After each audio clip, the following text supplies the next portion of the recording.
Well, it turned out we have no 12mm key stock. I got some bright mild flat 10mm thick, and just cut a piece off and we'll grind it. That's why we have a grinder now. So I put it to use. I clamped down the chuck on this end as well, so it looks pretty flat now. We'll see how it comes out. Let's grind that. I'm not gonna film the whole thing because the motor is so noisy.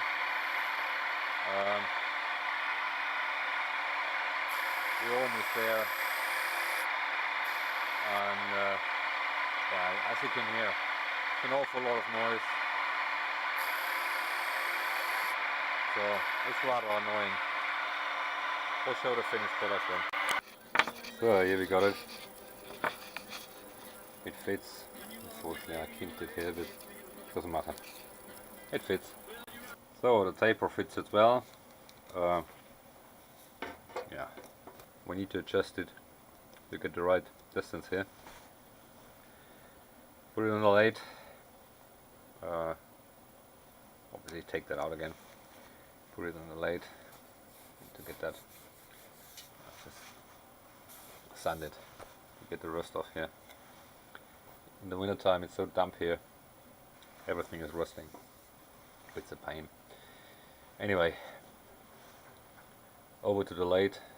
We need to make sure we're not going to clamp it on the keyway, otherwise we distort something here.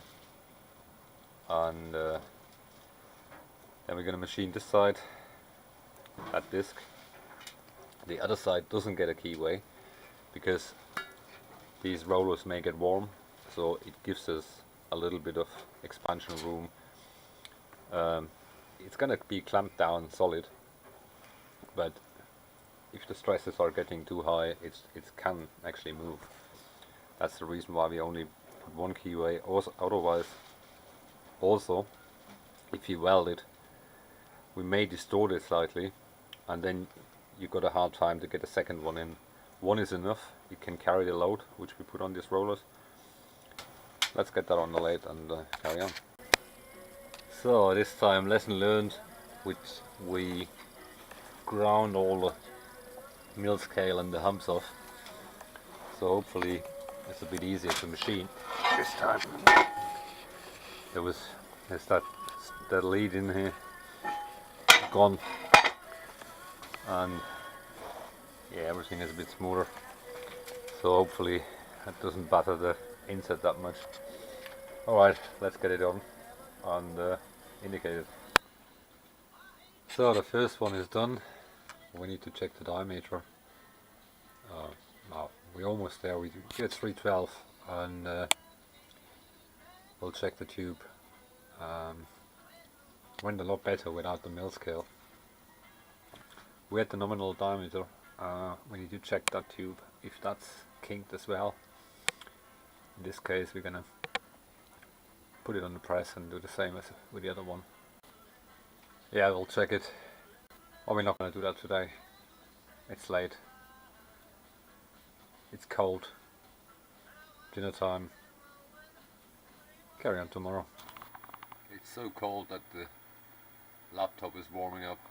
It's a Panasonic TAF book, and yeah, it's going to get warm first. Got about 2 degrees in the workshop. Not very nice, but it's about 2.5 degrees or so. I'm gonna fire up the diesel and make it a bit warmer. So second side done, same diameter as on the other side, but this time we're gonna make some grooves, I think 60 degrees or so, so we can actually wedge something in better, because before it was hard to wedge something in to get it round. So we just cut some grooves 60 degrees, so we can pinch some nails or something in just to get it perfectly round. Should make our life a little bit easier. Yeah, the tube fits here, so it should fit here as well. We need to make the tube round. Sorry, the fan is I just had a diesel running and the fan is just blowing out the last of the heat here. Yeah, it's blowing warm air, which is good. It's a little bit warmer today, but still pretty cold outside. Alright, let's groove those, fit the tube, tack weld it, and see how it looks like. So we've done the other side, and we're within 0.5 millimeter, plus minus 0.25 millimeters, which is alright. I mapped it out here on both sides, and it hasn't changed. So from tack welding on the lathe, I'm getting the same numbers after welding, which is good. Yeah, there are a few spots here which needs grinding. There are some ridges here. That needs filling. We need to fill it. It's the same on this one here. Same thing. I think we fill it with just with a MIG welder. It's a really deep groove. They're gonna be flat. Anyway, that's how it's looking at the moment. We got the pulley, but I don't have the taper lock. So that's how the pulley goes. It's actually on the other side, but doesn't really matter. It's a taper lock pulley, but I don't have the taper lock bush. They're on back order. So yeah, it's an 85 millimeter belt. Or 75? 85 millimeters. And yeah, we're waiting for the bushing. So we just got a delivery. Hopefully there are some taper bushes and belts and bearings in it. Let's have a look inside. Apparently they delivered everything apart from the white belt. I ordered a narrow one for alignment and messing around with, because that's cheap. Because yeah, you weld close to it and things like that. And the 85 millimeter belt is quite expensive. So the other one is on back order. We got the big taper bushes and a bunch of bearings for other jobs here. So let's test fit that big pulley and have a look at it. So, and that's how you fit them. You put the taper in, and then you just tighten these two group screws here, or set screws are they called in certain areas. If you fit them, make sure when you fit it that this hole lines up, because you can put it the other way around, but then you have absolutely no chance to get that thing off except losing the bolts and banging on the side, which is not good for the pulley. So always line it up, make sure this hole fits, there's nothing going in, because that's the hole to get it off. So you take the bolts out, these little set screws here, and draw this bolt into this hole. That wedges the pulley off the taper, and then you can take the taper off. It's as simple as that. And that's the reason why I like them, because you can easily get them off. If you use a press fit or something like that, you always have the problem, you're gonna get it off somehow. This is not the right position. It's gonna be, yeah, it's about that. The shafts are longer for a reason. So that's how it fits. Well, we're not gonna tighten it down right now, but the taper fits, which is good. This roll goes here and this roll goes here. There will be a belt drive on the other side here.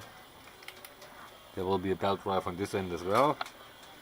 The reason why this shaft is shorter is because there's nothing going on this end. Maybe eventually something is going on this end. Oh, decide that later. But on the other side, we have a keyway here, so there will be another pulley going there. I'm gonna recycle some pulleys I have, because there is not much load between the rolls. It's maximum half of the load, so we can go for a 50mm belt or probably something smaller. We'll see, depends on the size of the pulley, because the determination of the pulley width and belt type heavily depends on the load which is on the driven part, and also the diameter of the pulley, because if the pulley diameter gets larger, with the same power you got less strain on the belt, because to transmit the same power you need to pull harder on the smaller diameter. That means you probably exceed the limit of the belt. So that's the reason why we use a small belt. A sticker needs to come off, but that's the reason why we use a small belt, so we can align it. And if it tracks on its own in the middle, the alignment is perfect. There will be a tension roller which gives us enough length to get the belt off on the smaller pulley. Yeah, that's it in principle. We need to make the other side, which is the driving side. That's not done right now, but it's gonna come at some point. Actually, next time. Again, I use the narrow belt, which is cheap, to do all the alignments and messing around with, and if you weld nearby, it will carry about 30% of the load I'm actually intending to put on this thing, so we can do some tests. And once everything works nice and smooth and as it should, we put the right belt on to make sure we have a fresh belt when we start using that thing. Still not going to tell what it is, but some people probably figure it out at some point. Anyway, let's carry on. So that's the next part we're going to make.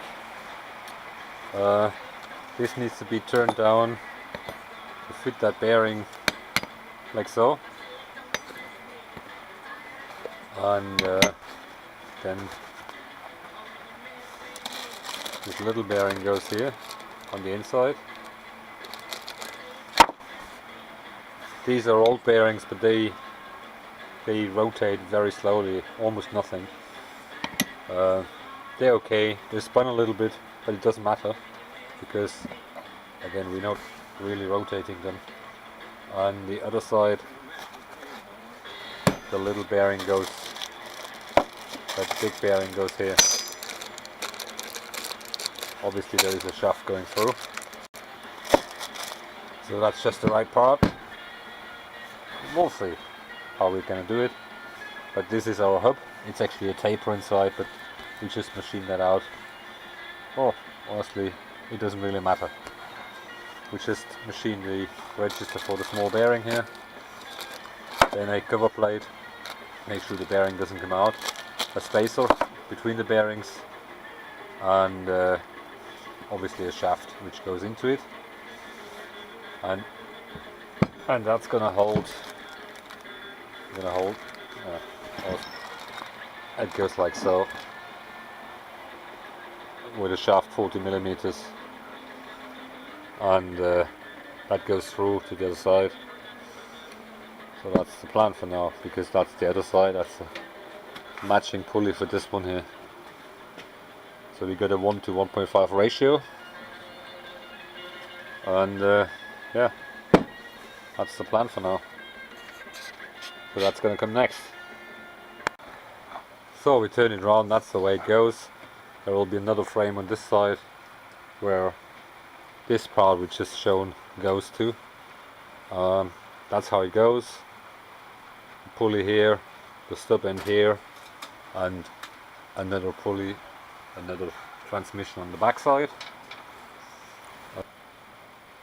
It's raining outside, it makes a hell of a noise, sorry for that. Anyway, that's it for today. Late dinner time. Going tomorrow. Thanks for watching. Thanks for subscribing.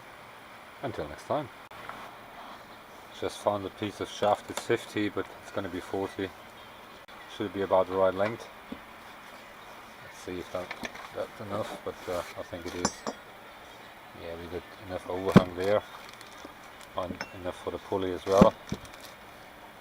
Yeah, that's good. So we can use that. It's quite recessed inside anyway, so I think we can use that. It's hollow, but it doesn't matter. So that's the next job we're going to do, and hopefully it works out as it should.